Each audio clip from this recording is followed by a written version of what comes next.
कल दूगो कॉलेज वाला लड़का लोग अपने में बतिया रहा था कि लाइफ साइंस सुने हैं, सोशल साइंस तो सुने हैं, लेकिन ये डाटा साइंस का होता है। मैंने सुना, ए बाबू सुनो, डाटा साइंस में डाटा का अध्ययन होता है। डाटा के आधार पर विश्लेषण कर कई प्रकार के प्रोजेक्ट को सफल बनाने के लिए, निष्कर्ष पर पहुंचने के लिए कई टूल्स का प्रयोग किया जाता है, जैसे एल्गोरिदम और मशीन लर्निंग और विभिन्न प्रकार के कई टूल्स होते हैं।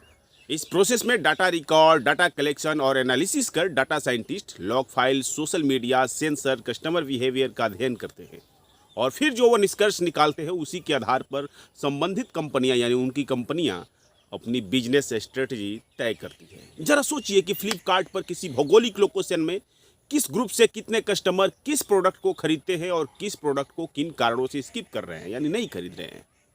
इस प्रकार के अध्ययन की यदि ज़रूरत होगी तो वे किसको हायर करेंगे? इसके लिए वे डाटा साइंटिस्ट को हायर करेंगे। सीधी बात है, डाटा का विश्लेषण करने वाले जो प्रोफेशनल होते हैं उन्हें डाटा साइंटिस्ट कहा जाता है। हमारे भारत में डाटा साइंटिस्ट प्रत्येक साल 8 लाख रुपए से लेकर के 20 लाख रुपए तक कमाते हैं या कमा सकते हैं, जो बहुत ही शानदार है। फाइनेंशियल और इंश्योरेंस सेक्टर में भी डाटा साइंटिस्ट की मांग तेजी से बढ़ रही है। आपको जानना चाहिए कि दुनिया में प्रतिवर्ष 30% की दर से डाटा साइंटिस्ट की मांग तेजी से बढ़ रही है। अब आप पूछेंगे कि कौन से लोग डाटा साइंटिस्ट बनने के लिए कोशिश कर सकते हैं, तो जवाब है भैया, जो छात्र कंप्यूटर साइंस, इंजीनियरिंग, सांख्यिकी या मैथ बैकग्राउंड के हैं वे डेटा साइंस का कोर्स कर सकते हैं। तो देखिए, एक मन में बात बैठा लीजिए कि एक डाटा साइंटिस्ट के पास प्रोग्रामिंग में Python, R programming, AI, machine learning सहित कई तकनीकों जैसे logistic regression, decision tree, time series, computer vision की जानकारी होनी चाहिए। इसके अलावा डाटा साइंटिस्ट को एसक्यूएल में स्किल्ड होना भी जरूरी है। Data visualisation, business acumen, communication skills, data wrangler, algebra और calculus, statics, Java, Unix, PHP जैसे कई हुनर डाटा साइंटिस्ट को आना चाहिए। डाटा साइंस की पढ़ाई करने के बाद आपको एक डाटा साइंटिस्ट के रूप में सांख्यिकी, मॉडलिंग, मशीन लर्निंग आदि में उभरते टूल्स और तकनीकों के साथ अप टू डेट रहना होता है। डाटा माइनिंग कर आप कैसे बेहतर परिणाम के लिए निष्कर्ष पर पहुंचे,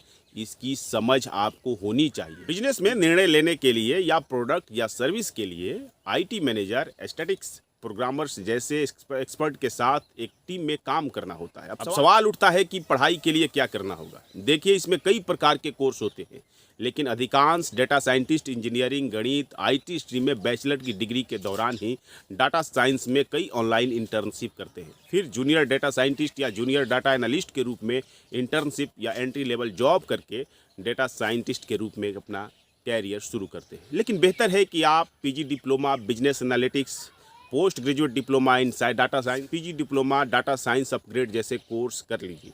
कुछ संस्थान का नाम बता रहा हूं, जैसे पीजी प्रोग्राम इन डाटा साइंस जो है प्रैक्सिस बिजनेस स्कूल कोलकाता से कर सकते हैं। Post graduate diploma in data science आप Symbiosis centre for distance learning Pune से कर सकते हैं।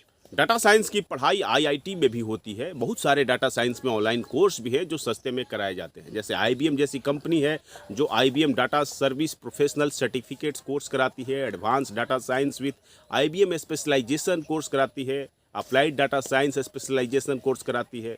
इस तरह के कई कोर्स जो है ऑनलाइन भी अवेलेबल हैं जो सॉफ्टवेयर कंपनियां कराती हैं। अब बात रही कि इस कोर्स की फ़ी क्या है। देखिए, यदि आप सर्टिफिकेट कोर्स ऑनलाइन करते हैं तो उसका फ़ी 4,000 5,000 यही आता है, किंतु आप पीजी डिप्लोमा रेगुलर कोर्स करते हैं तो 2.5 लाख, बैचलर डिग्री करते हैं तो 3 लाख और मास्टर डिग्री करते हैं तो 7 लाख के आसपास में इसका खर्च आ जाता है। डाटा साइंस के फील्ड में जाने के लिए न्यूनतम योग्यता है कि फिजिक्स, केमिस्ट्री और मैथ के साथ 12वीं पास होना चाहिए।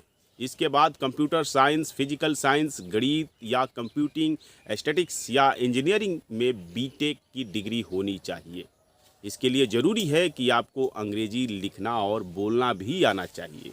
यह ज़रूरी है इस फील्ड में जाने के लिए। फिर कई लेवल पर अलग अलग एंट्रेंस एग्ज़ाम होते हैं जिसमें आपको बैठना होता है। प्राइवेट कॉलेजों के एंट्रेंस एग्ज़ाम के अलावा सरकारी कॉलेजों और अन्य प्रतिष्ठित कॉलेजों में एडमिशन के लिए आपको सीयूईटी, नीमसी, CUCET, JNUEE जैसे एग्जाम होते हैं। अब आप बात जॉब प्रोफाइल की करते हैं। देखिए, डेटा साइंस सेक्टर में आप data analyst, business analyst, data engineer, marketing analyst, data और analytics manager, statistician, machine learning engineer, database administrator, data mining specialist जैसे पदों पर काम करते हैं।